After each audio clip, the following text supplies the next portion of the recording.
9 kitchen design mistakes you don't want to make, part 6. Please be so careful not to follow the trends. Your kitchen is meant to last 15, 20 years. You know, you're not going to be renovating your kitchen. You don't want to be. It's one of the most expensive rooms in the house to renovate. True story.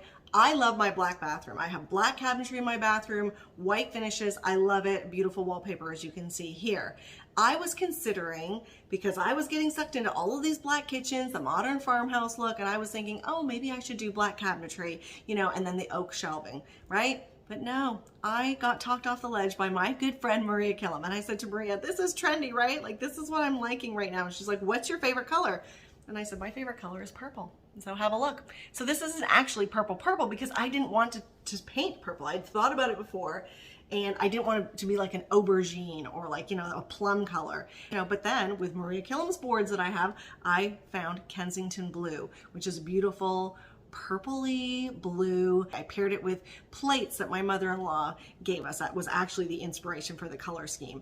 Then I have this beautiful wallpaper as well that you can see with the floating shelf over by the sink. If I'd have gone with a black kitchen, then I wouldn't have this beautiful kitchen that you really don't know if it was done in 1979 or whether it was done in 2022. So think about that when you are choosing your finishes. Don't just go with the trends because they'll be gone so fast and you'll regret it.